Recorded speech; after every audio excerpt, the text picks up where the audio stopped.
Sa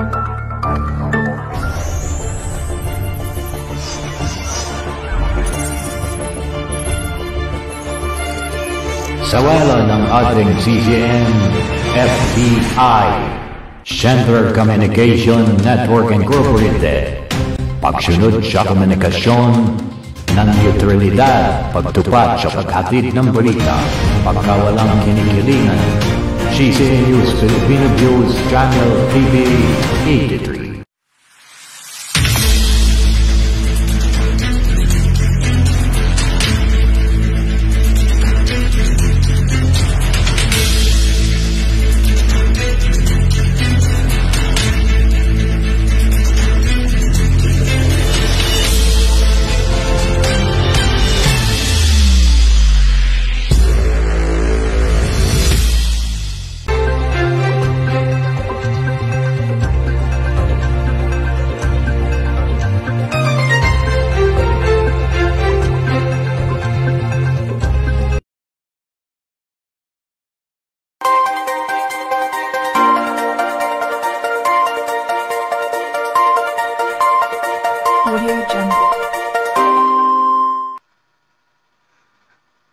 Okay, good afternoon. Magandang hapon sa ating lahat na mga kaibigan at mga kapatid.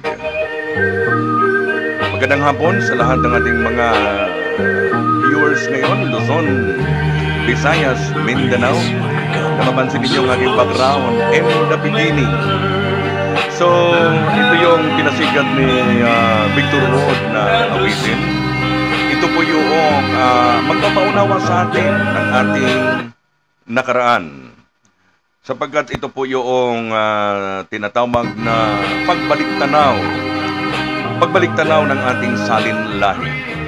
Napaghalaga yun ang ating pamagat dito, ang pagbalik-tanaw ng ating salin-lahi. Kaya mas minabuti ko na ang ipaparinig sa inyo ang ating background in the beginning. Ito si Kuya Armand.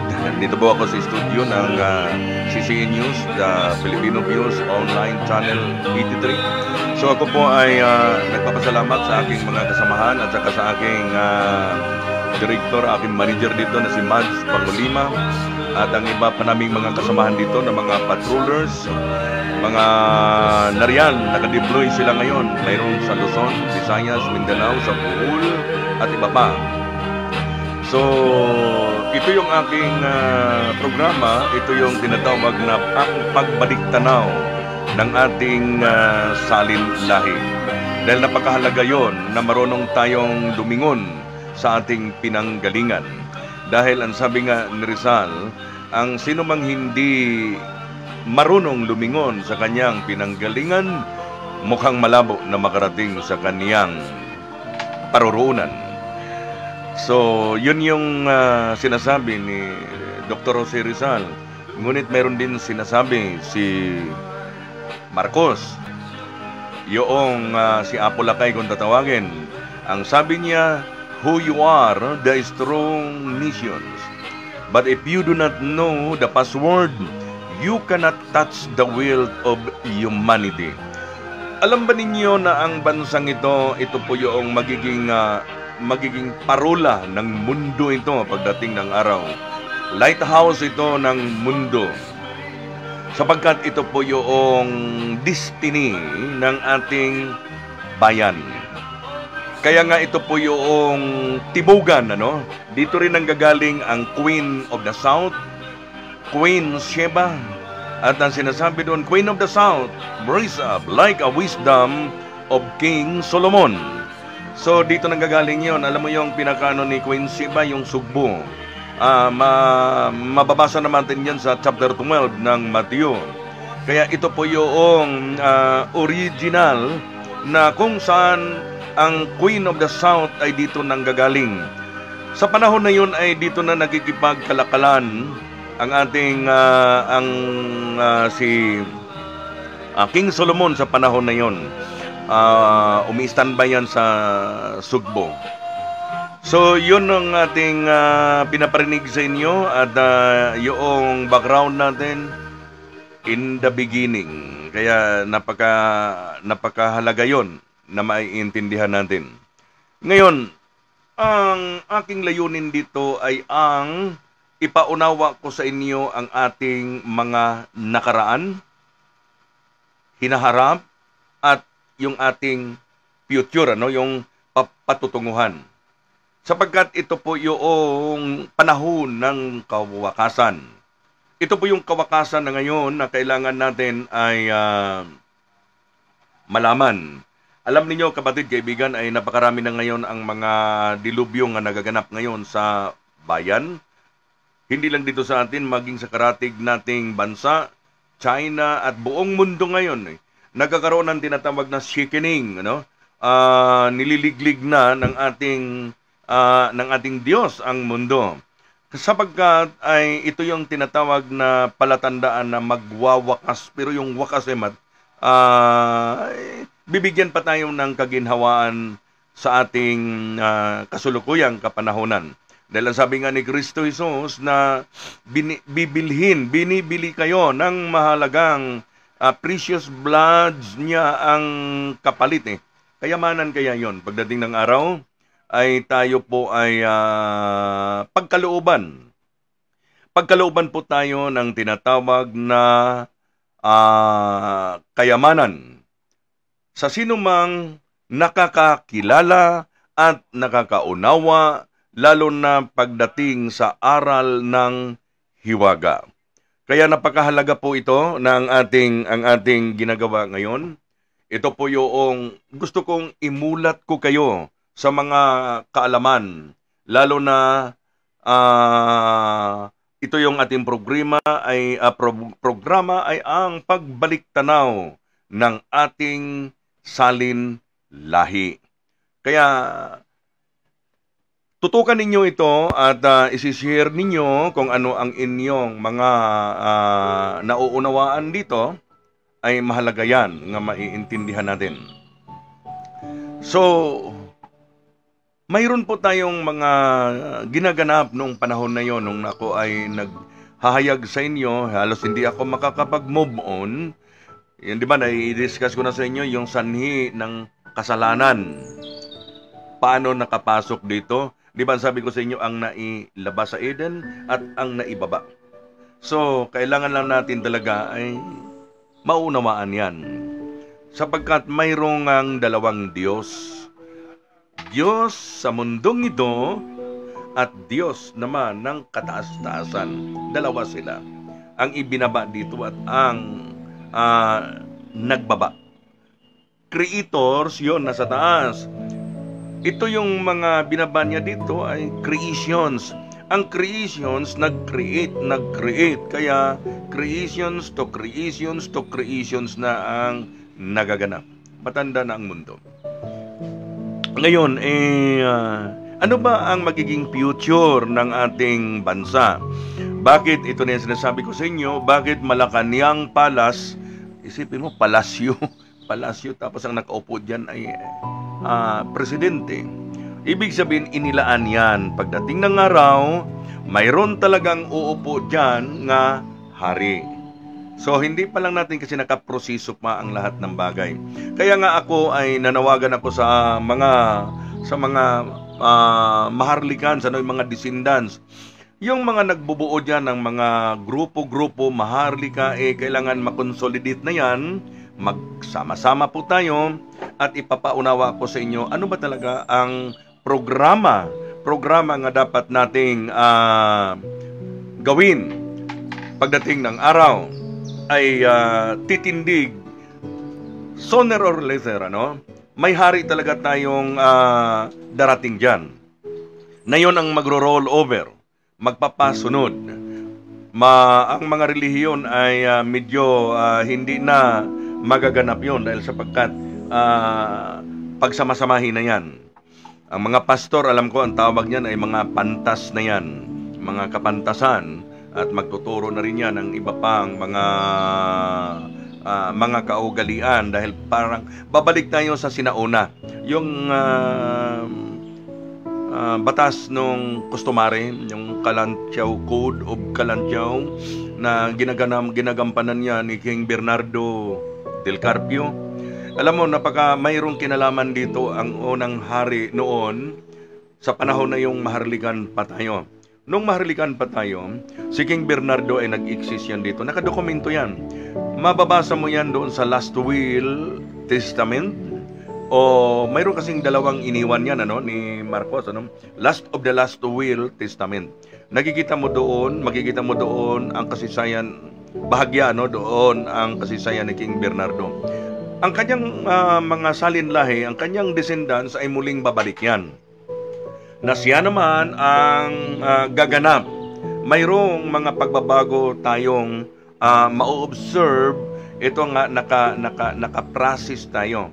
Nagdahan-dahan tayo nagkakaroon ng tinatawag na transformations. Magta-transform ang ating bansa, ang ating bayan, mababago ang magiging kalakaran, sistema. Para bang ang mangyari nito,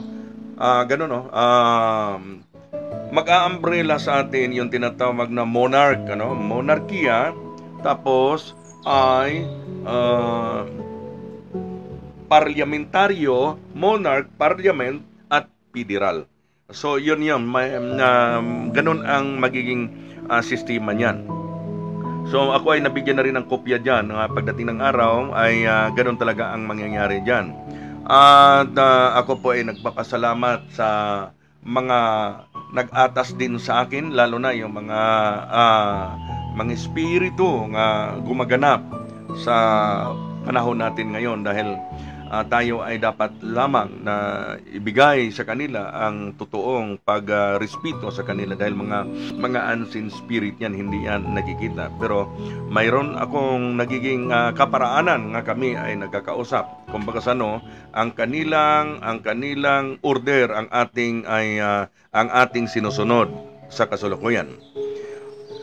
So, nakaprogram po ang ating bansa. Program ito. Hindi lang po tayo mangunguna kung ano lang yung atas sa akin, kung ano yung ihahayag, ginaganap ko naman. Kaya ako po ay natutuwa ako lalo na sa lugar ng Montalban, sapagkat ang kasaysayan natin, ang lugar ng Montalban, lalo na doon sa may Wawa, Montalban, ako ay nakapasyal kahapon lamang, at ako ay nagkandak din ng iba't ibang paseminar doon, dahil gusto kong maunawaan nila kung gaano kahalaga ang bundok ng Montalban. Mayroon kasi diyang bakas, May bakas diyan ng nakaraan nila ni King Bernardo del Carpio, at ginagawang alamat nga lang nila ngayon. Pero totoong buhay at nag-i-exist yan sa panahon na yon, na ang kanyang batas ay yung tinatawag na The Code of Kalanchaw ang kanyang ginagamit. Sa panahon na yon nga siya ay nag-i-exist, ginagawa lang nilang alamat doon sa mga historiador. Pero ang totoo na yan, kagaya ni Jaworski, diba? Alamat ng basketball yan. Pacman, alamat ng boxing. Ganon din si King Bernardo. May role siya kasi ang unang nagiging hari sa bayan natin.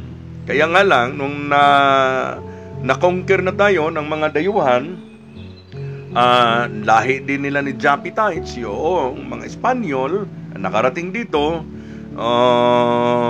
dandahan nilang napalitan. Pinalitan ang ating kostumbre, ang ating kaugalian, ang ating mga ninuno ay umakyat sa kabundukan at naghahari na dito. Kaya nga mayroon tayong republika nga na itatag. Hindi naman yan ay sa ating mga kanunuan nga pinanggalingan. Dayuhan yan. Ang sistema ng ating gobyerno ay kopya yan sa mga dayuhan. Sapagkat nung mga nitibo pa lang tayo noon, nung sa panahon ng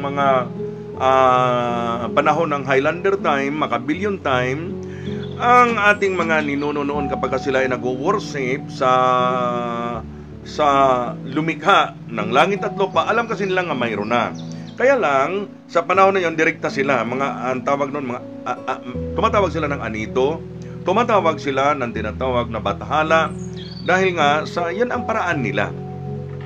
Kanya nga lang, nung dumating na ang Biblia, tinuruan tayo sa paraan ng mga dayuhan. Ako naman, ang stand ko sa Bible, ito po yung parang pinaka-portal, lagusan, pintuan o daanan yan para kilalanin natin na mayroong Diyos na lumalang, mayroong Diyos na lumikha.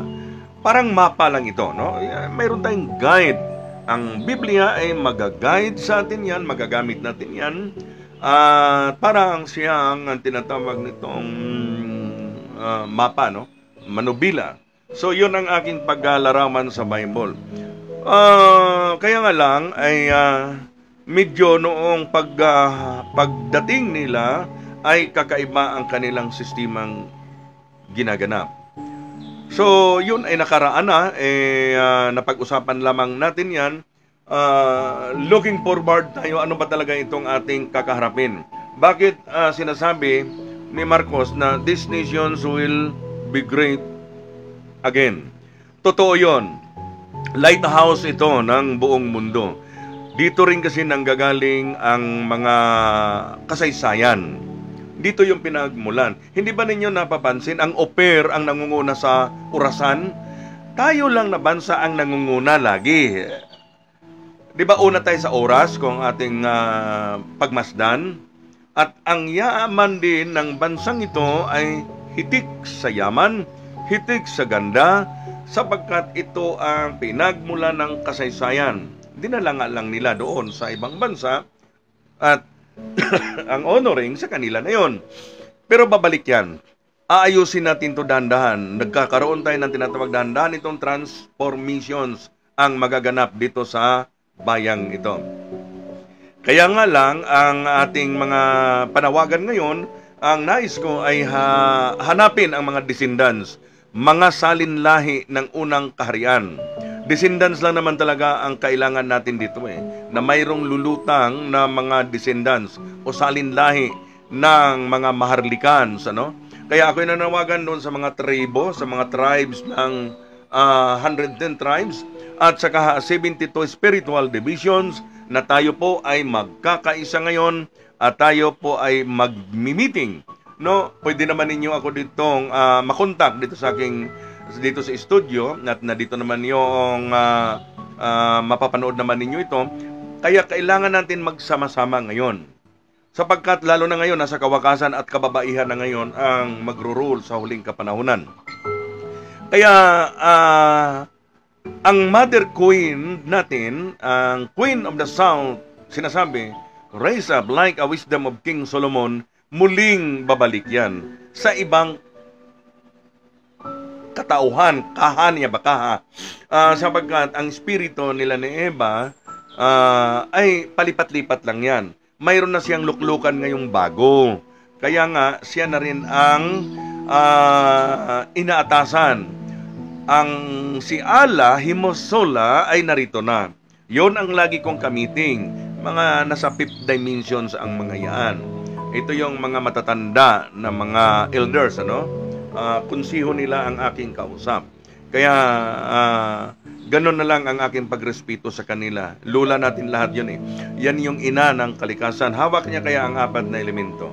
Siya yung ina ng laging nagbigay ng gabay, patnubay, at saklolo ng kahirapan, si Inang Alahimusola, Queen of the South. So narito na yan.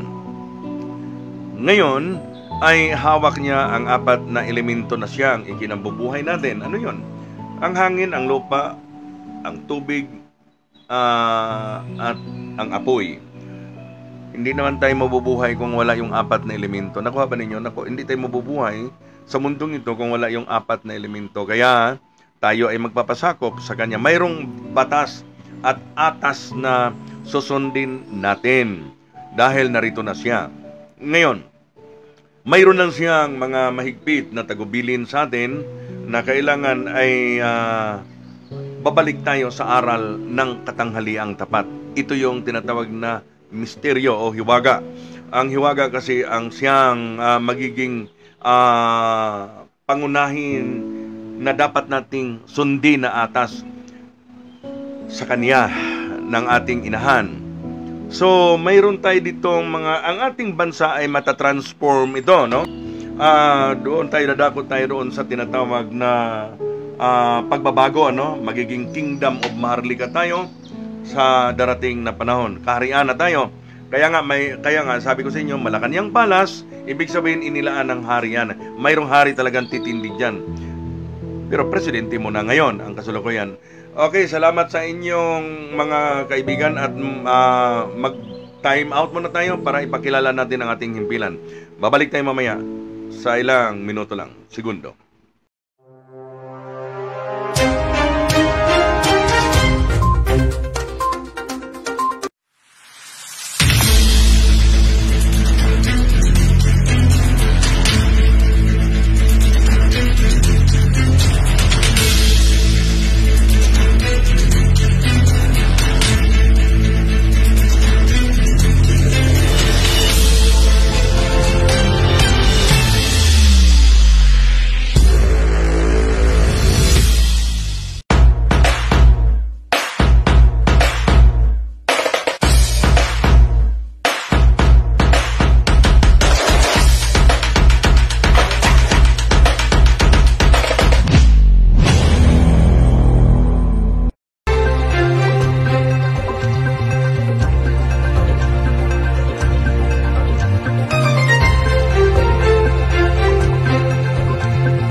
Okay, muli, ito yung ating programa, no?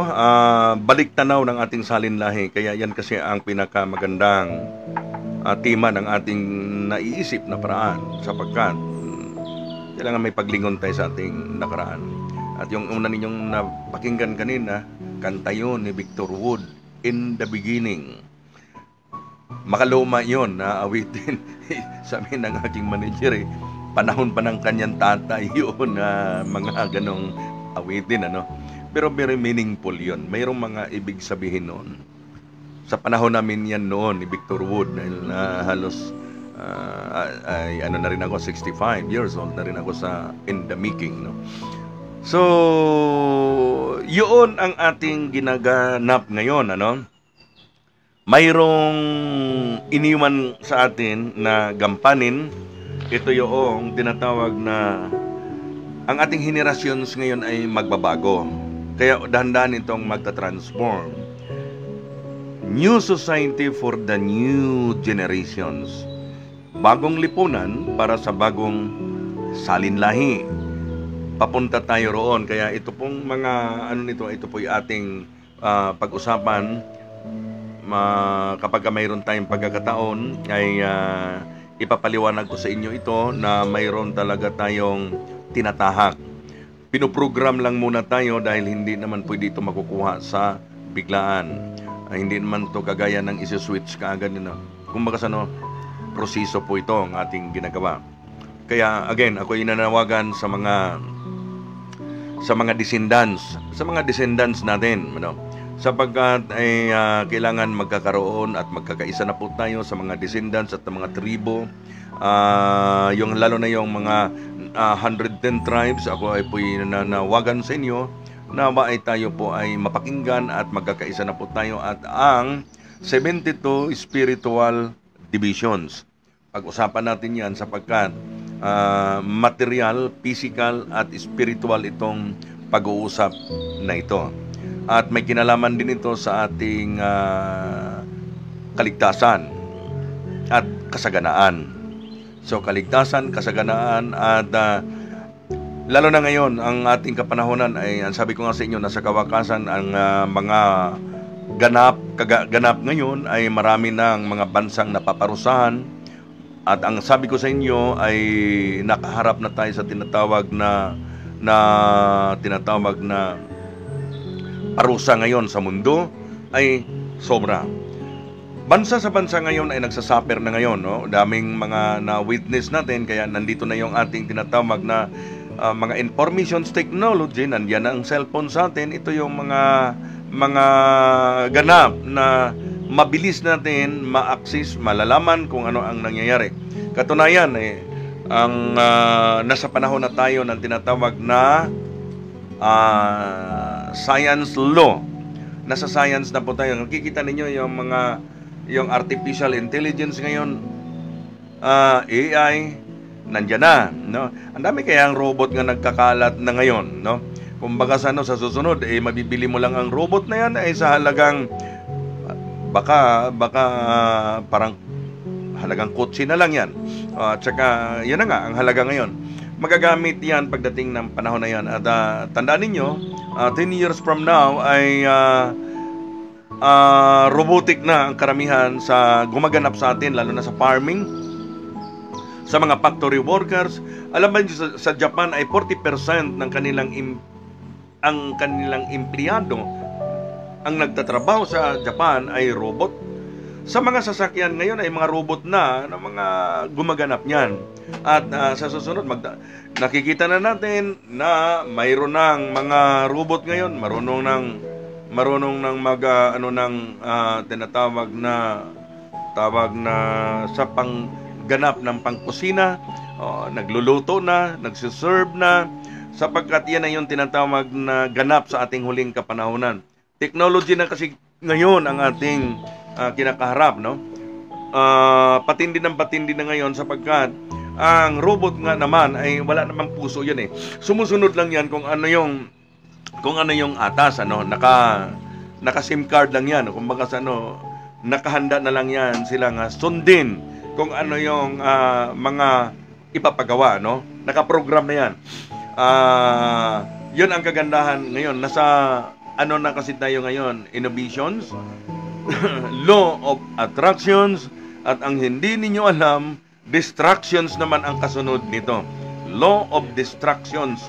Kaya nga, kailangan natin ay magkakaroon tayo ng tinatawag na the heavenly wisdom. Kailangan natin yon, ang maintindihan natin yon. Pataas tayo ng antas ng kaunawaan, kaalaman, sapagkat ito na yung ating panahon nga dapat natin mag-increase na ngayon ang ating kaisipan. Huwag naman kayong masyadong malulong, lalo na sa paggamit ng mga gadgets, mga cellphone. Wala na kayong panahon, balik ninyo ang respeto ninyo sa inyong mga magulang, lalo na sa inyong nanay, sa inyong tatay.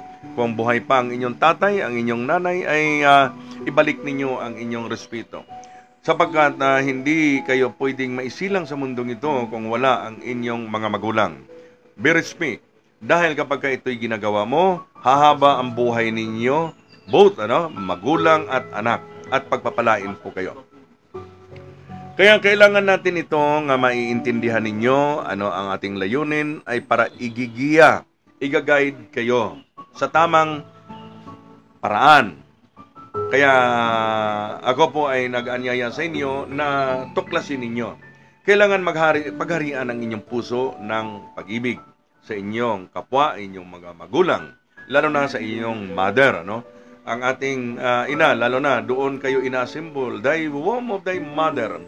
Naghihirap kaya ang iyong tatay at ang iyong nanay, di ba? Nasabi ko na sa inyo noon. Kaya naghihirap ang inyong nanay at tatay niyan, pumapasok sila sa kwarto, inasimbol kayo. Ang mundo ay lang ito, kwarto-kwarto lang itong mundo. Kapag ikaw ay inasimbol ng iyong mga magulang, ay siyempre para hindi man makikita, papasok sa kwarto yan. Hanggang nag-aral ka, kwarto ng eskwelahan. Kapag ikaw naman ay nagkakasala, kwarto naman ng kulungan ang iyong mapupuntahan. Kung ikaw naman ay relihiyoso, kwarto ng simbahan ang iyong mapupuntahan. Kaya lahat yan, puro kwarto, dadaan ka sa pinto, butas yan butas, pinto, papuntang kwarto. Kaya pagdating ng araw, butas pa rin, nagmula ka sa butas, babalik ka rin sa butas. Ika nga, 6 feet below the ground.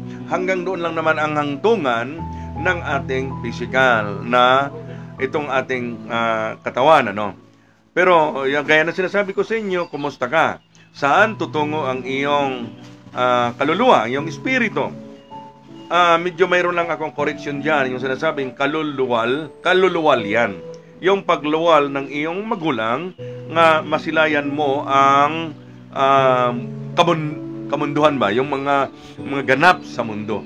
Maayos ang mundo. Piniprepared na yan ang ating may kapal. Kaya lang, ang mga naninirahan sa mundong ito, sinalaula naman. Kaya nga, medyo nagsasuffer na ngayon. Pagtapon ka ng basura, babalik din sa iyo ang basura. Kaya careful kayo. Magiging maibigin kayo sa inyong kalikasan. Respetuhin ninyo ang kalikasan. Sinisira ang kagubatan, minimina, kinukuha ang mga bulawan. Ano yung bulawan? Gold. Kinukuha nila. Hindi dapat pakialaman ang mga yan. Kaya lang, marami ngayon ang nagiging gahaman.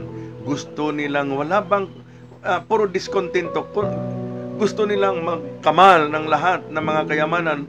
Hindi mo naman madadala yan, kaibigan. Pag-aawayan pa yan ang iyong mga anak o iyong mga kamag-anakan, ang iyong maiwanan. Ang importante sa atin ay magiging totoo ka lang, magpakatotoo ka lang sa mundong ito. At sinasabi ko na sa inyo, walang banal dito sa mundo. Wala. Ang buhay sa mundo, sex life, and happiness lamang. Ginugulo lang tayo dito sa mga sistema. Ang ating pamahalaan, ang ating sistema ng ating pamahalaan, constitutions natin, minamana pa natin yan. Nawawala na ang ating kostumbre noong unang panahon. Huwag kayo mag-alala. Babalik yan. Ang hari na ating inaantay dyan, uupo sa Malacanang Palace. Kaya nga, palace yan Ibig sabihin, mayroon tayong paparating na mag-roll dito. At ang batas niya ay hindi yan kailanman mababali. O tingnan mo noong sa panahon. Kaya nga, naputulan si John the Baptist dahil nag-request yung kanya ang dalaga na i-request ang ulo ni John the Baptist. Kaya walang magagawa yung hari noon. Naganap ang nangyari kay John the Baptist. So, ina-apply ko lang yan noon nga mayroong hari tayong magro-roll dyan sa bayan. Itong bayan ito. Kaya nga, Malacanang Palace yan. Palasyo ng hari, kaya yan. Kaya lang ngayon, pangsamantala lang muna ang nangangasiwa sa atin ang presidente. Mayroon niyang tinatawag na turnover of power. So, nakuha niyo na.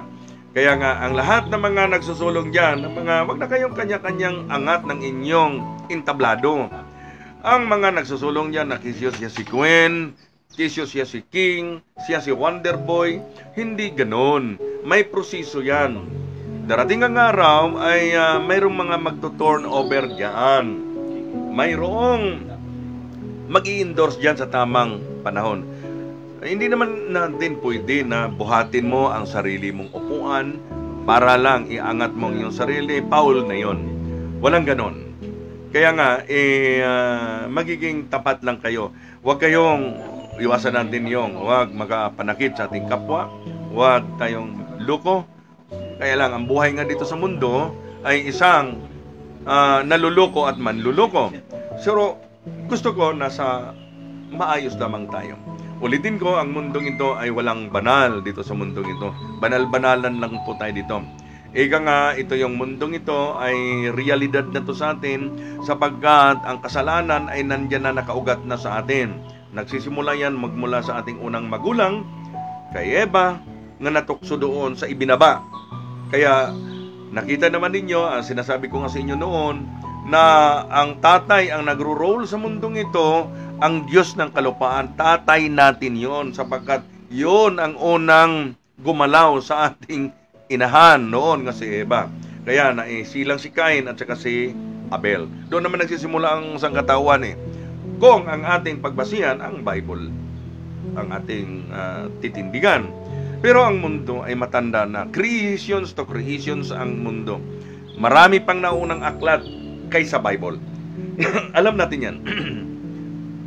Isipin mo kung ang Biblia ang ating pagbasihan, aabot na ng 6,000 to 7,000 lang ang edad ng mundo. Ang dami ng mga fossils, ang dami ng mga patunay dyan na pakatanda na ang mundo.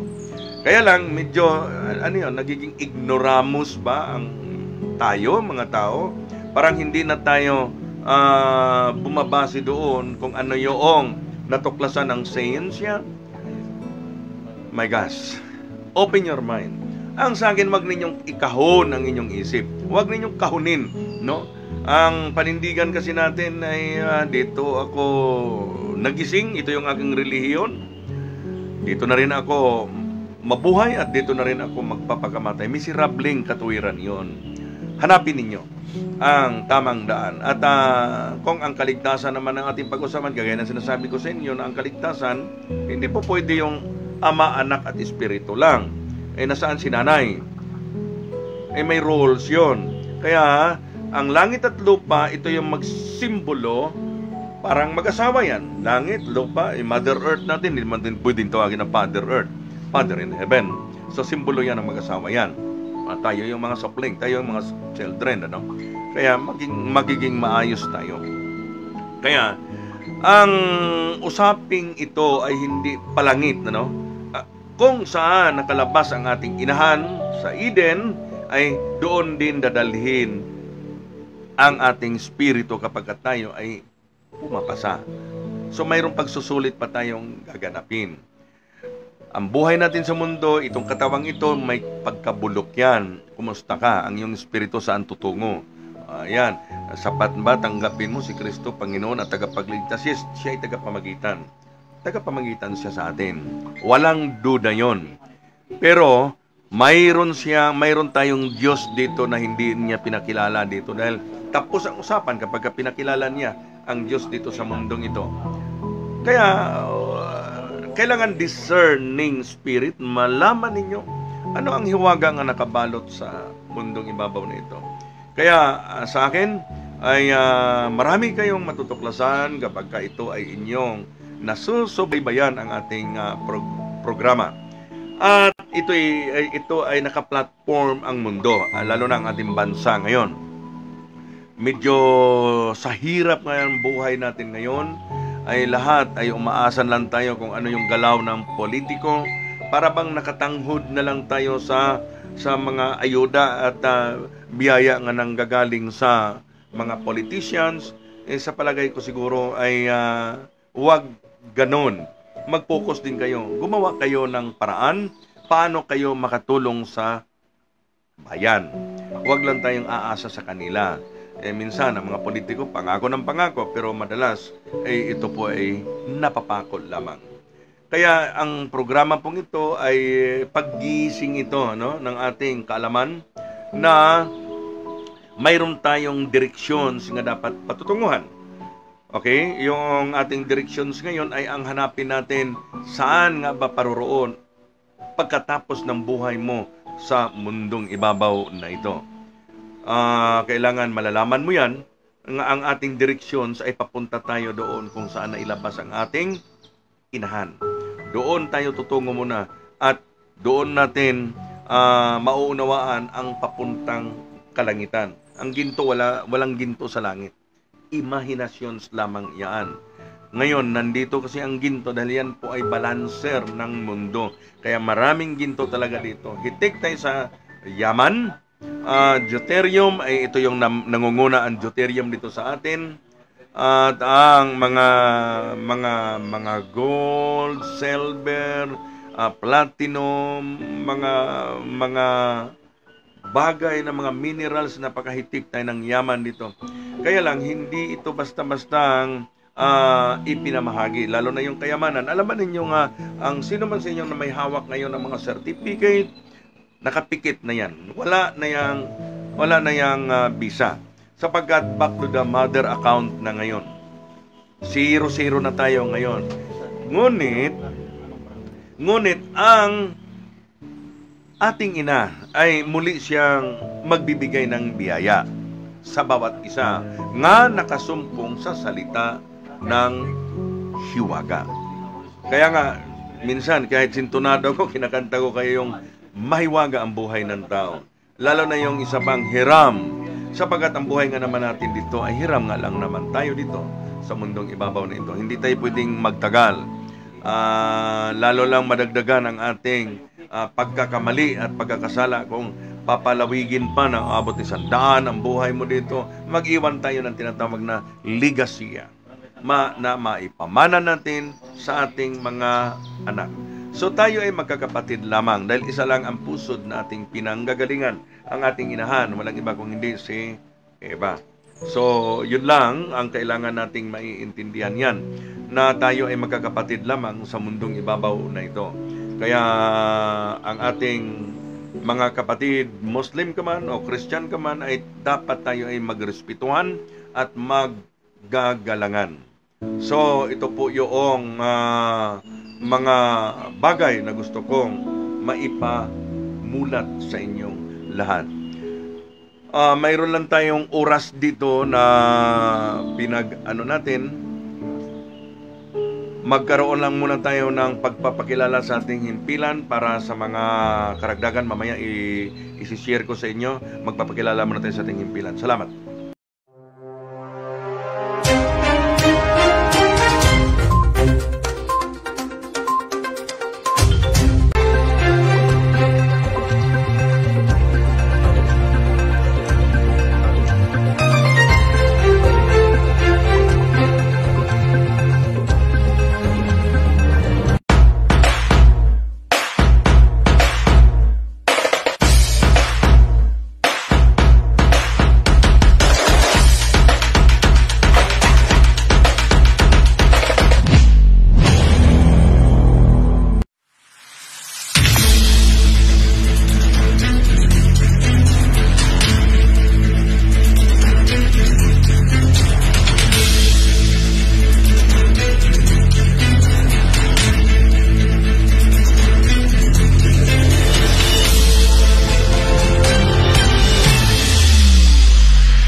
Okay, sa ating topic na ating susunod, yung organizational charts of the royal monarchy. The strong royal monarchy government of the Kingdom of Maharlika. In a near future, malapit na ito, ay magaganap ang ating mga inihayag dito. Ang bayan natin ay muling babalik ito sa isang kaharian. Kingdom of Maharlika, the land of Ophir, the great Lemurian Empire. Kaya, kailangan maintindihan natin itong ang ating tinutungo. Patutungo ang bayang ito. Kaya, ang ating kahirapan ngayon, pangsamantala lamang ito. Ngunit kailangan ninyo muna masumpungan ang aral ng mystery o yung hiwaga. Sapagkat importante yan sa atin nga magkakaroon tayo ng karagdagang unawa at kaalaman sa mga bagay na yan. Pagdating sa relihiyon, alam ba ninyo nga mas marami ang relihiyon kaysa barangay? Ngayon, hindi mo na alam kung sino ba ang nagdala ng katotohanan. Lahat totoo kapag sila ay magsasalita. Para bang ang dating ipapunta ka talaga ng destinasyon mo ay sa langit. Ay naghayag na ang Espiritu sa kawakasan. Ang ating bayan ay nakadesinyo ito ng mayroong tinatawag na kapighatian. Lalo na ngayon sa kawakasan na tayo, no? Ang bayan natin ay iba't iba ng sakuna nga nararanasan. Ito'y pahiwatig na talagang magbawakas ang ating mundo, no? Pero ang sabi ko sa inyo kanina, ipaparanas mo na sa atin ang kaginhawaan dito bago ang huling bagay. So, lalo na ngayon, ang tawag dito ay red planet na tayo ngayon, ay mainit na ang mundo. Kaya nga, ang sabi nga nila, ang kawakasan, ang palatandaan, ang mga famine, ang mga kahirapan, at ang giyera, kahit saan mang panig ngayon, nakikita naman ninyo, ay labanan sa labanan yan. Halos magkakapatid lang naman ang pinagmulan dyan eh. Alam mo noon, nasabi ko na sa inyo noon, ay ang nagkaroon ng pag-repopulate ang tao sa panahon ng Ninua. 3 magkakapatid lang naman ang ating pinagmulan. Si Ham, si Shem, at saka si Japhet. Ang mga puti dyan sa Europa, yun yung lahi ni Shem. Mga lugar na yan. At ang si Hamanites naman, yun yung lugar ng African. So, ang sabi ko nga sa inyo kanina ay kailangan mag-ingat tayo ngayon sa ating huling kapanahonan. At mayroon tayong balangkas dito, lalo na ngayon itong strong royal monarchy government of the Kingdom of Maharlika. Yun po ang magiging pangalan natin noon sapagkat pinangasawaan ito ng hari nung araw na si King Bernardo del Carpio. muling lulutang yan ang kanyang mga descendants. At kailangan mo nang maaralan mo na sila sa salita ng hiwaga. Yung sa Scriptura Sola, no? Yun yung third covenant na papasok sa ating kapanahunan ngayon. Kaya sa tingin ko ngayon, mga kapatid at kaibigan, kababayan, magsama-sama tayo. Ito yung aking panawagan na rin sa inyo. Again, yung 110 tribes, kailangan magkakaisa na tayo. At yung 72 spiritual divisions ay kailangan mag-usapan natin ito ng mabuti. Gumaganap na ang espiritu at laman ngayon. Kaya lang, nasa proseso tayo na ginaganap ngayon. Ang ating bayan ay, yes, totoo nga, naghihirap tayo sa kasalukuyan, ngunit ito yung magiging lighthouse ang bayang ito. Lighthouse, ibig sabihin, parola ng mundo ito pagdating ng araw. Alam ba ninyo na maghihirap ng sobra ang ibang mga bansa, ngunit ang ating bayan ito ay hindi papahintulutan na kapag tayo ay nagkakaisa, hindi papahintulutan nga masalanta tayo ng husto dito sa ating bansa. Kaya may mga paraan yan. Kung mayroong tinatawag na kapighatian, mayroon din naman tayong kaginhawaan nga darating. Kanya nga lang, ang kondisyon dito, masumpungan ninyo muna ang aral ng misteryo o hiwaga. Sapagkat nasa kawakasan na po ang ating kapanahunan ngayon. Ngayon, ano ba ang magaganap, kuya, pagdating ng araw? Kaming mga nandiyan sa Kalakhang, Maynila, darating ang araw at kapag may atas na sa inyo na bumalik kayo doon sa inyong probinsya, wala kayong magagawa kung hindi ay ang susunod. Ngunit doon, pag uwi ninyo roon sa inyong probinsya, ay mayroon naman kayong kabuhayan doon nga nag-aantay. May kabuhayan na kayo roon, kumbaga yun talaga ang totoong balik probinsya program. Nakasaad na yan dito sa hawak kong ito. Okay? Napakahalaga po nito. Ito yung tinatawag na New Society for the New Generations. Bagong lipunan para sa bagong salin lahi. Kaya dahan-dahan po ito. Ito yung aking panawagan sa inyo. Nagbubuo tayo ng parang pondasyons ng bayang ito. Tulad lamang tayo ng isang walis tingting na kalat-kalat. Ngayon, kailangan natin mahugpong, at para makakalinis. Work together tayo. Magsama-sama po tayo para maibuild natin ang ating nation, ang ating bansa. Ako ay pinauna lamang na para maghayag sa inyo at atas ito sa akin nga maghayag na ngayon sa huling kapanahunan. At mayroon po tayo dito mga programa nga mga inaayos dito o saan kung ganito yan kung kapag kayo mag-asawa, yung tinatawag na tutuhanan na balik probinsya program, ay halimbawa, kunwari, ang inyong asawa ay taga Leyte, tapos naman kayo ay taga Mindanao, mamimili kayong dalawa kung saan kayong magpapasakop dahil kailangan natin ay makauwi tayo sa kanya-kanya nating probinsya. Ngunit, ang mga tao naman nga walang mapробinsyang mauwian ay manatili yan dito sa Kamaynilaan. May mga programa yan na ating susundin dyan.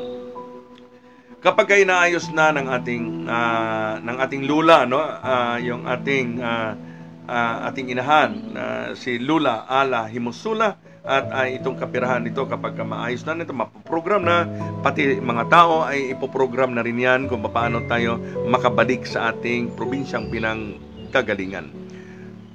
Kaya ang paunawa ko sa inyo ay gayon na lamang. Kaya lang, kailangan natin itong sumunod muna tayo sa atas at batas ng Espiritu. At panatilihin natin magkakaroon tayo ng respeto sa mga Espiritu.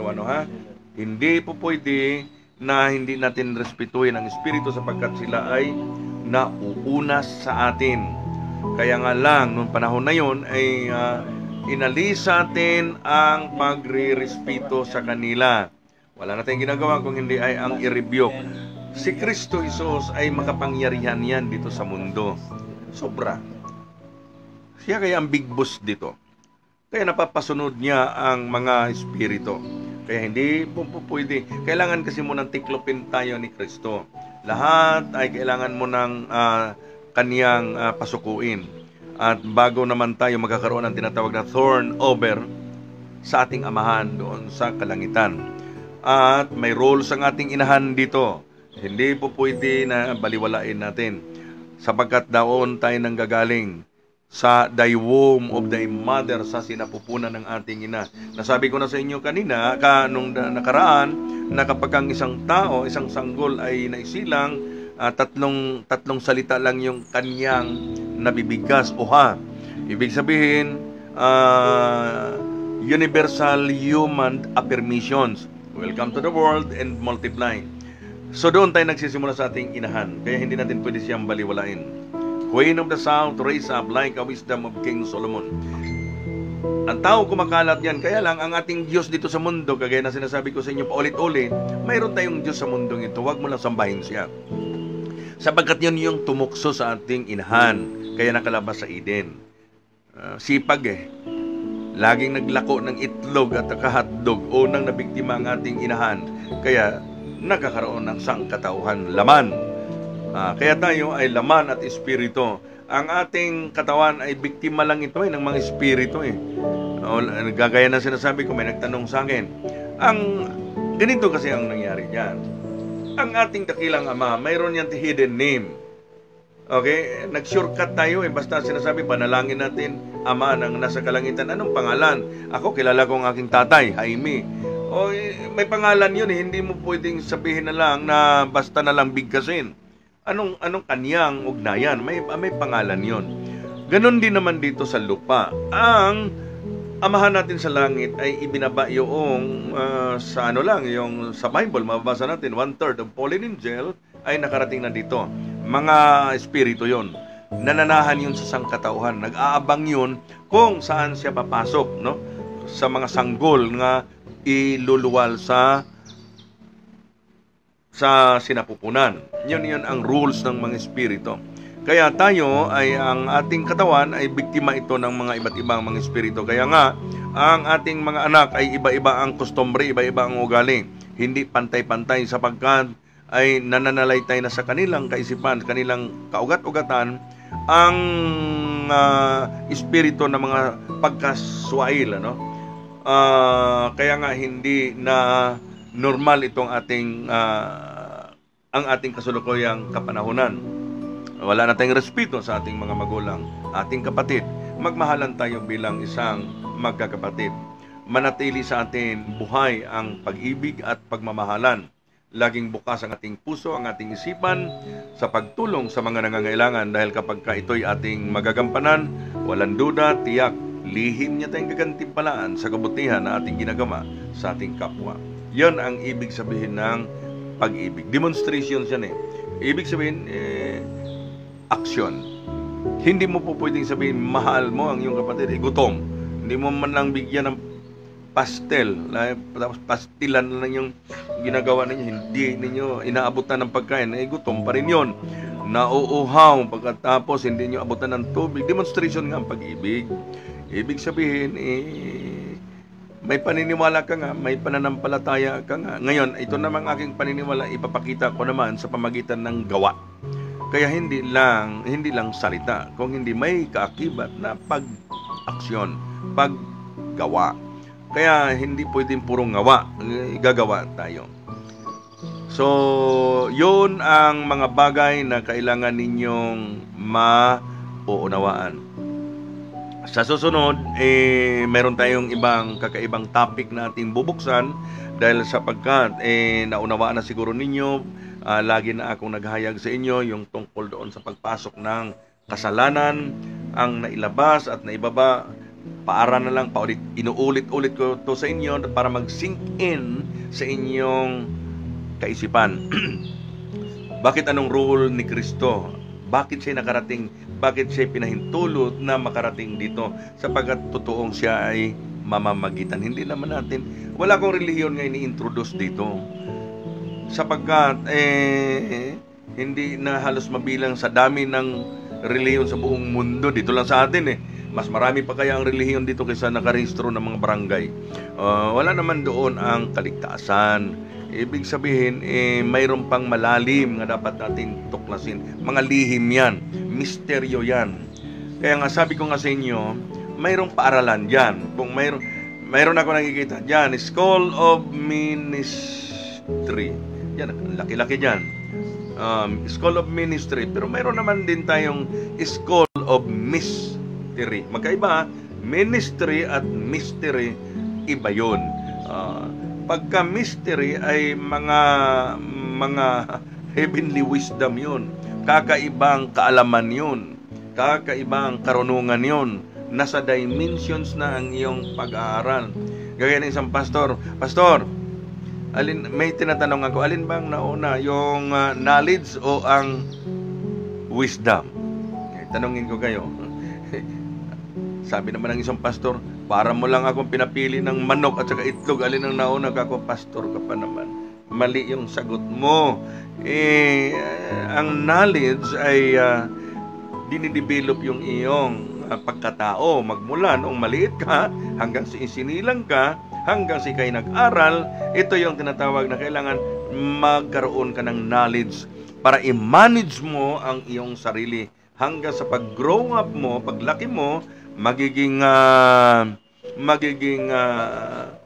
isang taong mayroong pinag-aralan na nadidevelop ang knowledge. Pero pag wisdom, ibang usapan. Iba yun Mas mataas yun.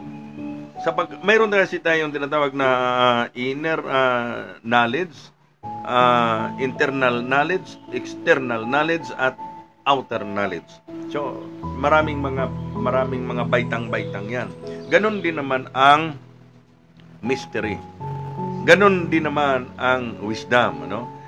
Ibig sabihin, mayroon kang tinatawag na inner wisdom, internal wisdom, external wisdom, at heavenly wisdom. Kaya medyo kailangan natin mahihimayan. Magkakaiba yon, kaibigan. Kapag ikaw, kaya sabi ko sa inyo kanina, kung mayroong School of Ministry, mayroon din tayong School of Mystery. Pag ministry, ano lang ito, plataforma ng mundo. Kaya Bible, madaming mga theologians. Kanina lang, may kausap ako ng mga pastor. Ang kanila, dito lang ako sa Bible. Ito na yung aking basihan, ang Biblia. Kako, parang nag-isip ba ako ba? Huwag mong ikahon. Bigyan mong puang. Makinig ka sa ibang mga naghahayag. Sapagkat ang Biblia, kiminto ko na sa inyo kanina, may pinagmulan yan. 1500 pa lang. Dala-dala kaya ng mga dayuhan yan. Tama? Dala-dala ng mga dayuhan yan, ang mga aralin na yan. Pero wala akong tutol dyan. Kasi sapagkat yan, sabi ko sa inyo kanina, daanan yan, nagpapakilala yan na mayroon tayong Diyos na dapat kilalanin. Importante yun. Pintuan yan para matalunton mo ang daan tungo sa buhay na walang hanggan. Yan yung ibig sabihin ng Bible. Ngunit, nakakalungkot nga lang, gawa ng mga scholar nung panahon na yon. Lalo na sa panahon ng Kaunsiho ng Nicaea, Council of Nicaea, doon yan nagsisimula yan. Ang dami pang mga aklat nga mas nauna dyan sa Bible. Book of Kabbalah, nauna yon. At Book of Enoch, hindi nakasali yon. Mayroong Book of Thomas.